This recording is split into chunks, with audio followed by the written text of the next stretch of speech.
ඔයාලා දන්නවද ගොඩක් අය මීටරේ වගේ ගොඩක් දේවල් මතක තියෙනවා. එතකොට ඔයා හිතනවා අරයට හොඳ මතකයක් තියෙනවා මට මතකයක් නෑනේ වගේ කියලා දුක් වෙනවා. ඇයි එහෙම දුක් වෙලා ඉවරයි? අද ඔයාට සුපිරි මතකයක් ගන්න හැටි සුපිරි මීටරේ නාලිකාව තුලින් බලමු. එක අනිත් අයට කියලා දෙන්න. ඔබ පාඩම් කරපු දේ අනිත් කෙනෙකුට පැහැදිලි කරලා කියද්දී මොලේ ඒ දැනුම ගැඹුරට සකස් කරගනි.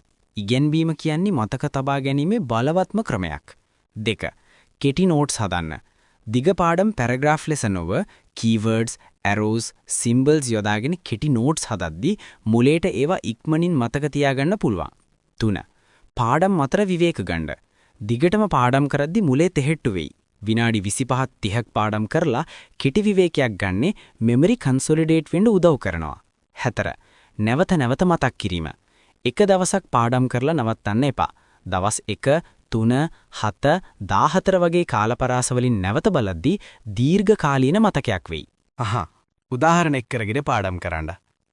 නියම වචනම පමණක් නොව ජීවිත උදාහරණ එක් කරගත්තොත් මොලේ ඒ දේවල් ස්ටෝරි එකක් වගේ මතක තබා ගනී. 6. ලියලා පාඩම් කරන්න. කියවනට වඩා ලියලා පාඩම් කිරීම මොලේ අමතර ක්‍රියාකාරීත්වයක් ලබා දෙනවා. ඒ නිසා මතකය දෙගුණ වශයෙන් ශක්තිමත් වෙයි. 7. හඩින් කියලා බලන්න. මූණට හෝ කාමරයට හඩින් කියද්දී ඇස්, කන්, මොලේ එකට වැඩ කරන නිසා මතක තබා ගැනීම වැඩි වෙනවා. චිත්‍ර හා මයින්ඩ් මැප් භාවිතා කරන්න. වචනවලට වඩා රූප මොලේට ලේසි. මයින්ඩ් මැප්, ඩයග්‍රෑම්ස්, ෆ්ලෝ චාර්ට්ස් භාවිතා කළොත් අමතක වීම ගොඩක් අඩු වෙනවා. 9. නින්ද්‍ර හොඳට ගන්න.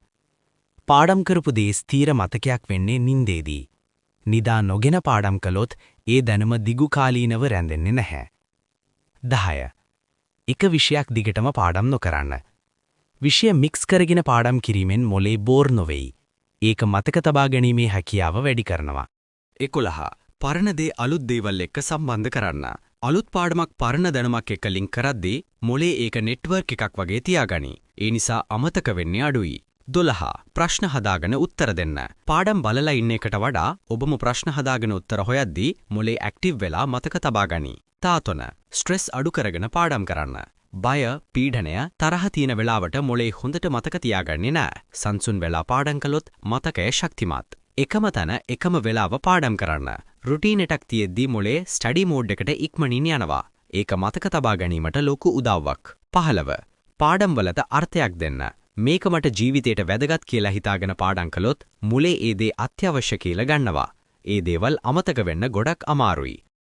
වීඩියෝ එක හොඳයි නම් channel එක subscribe කරලා like කරලා යාළුවන්ටත් බලන්න share කරන්න. සුබ දවසක්.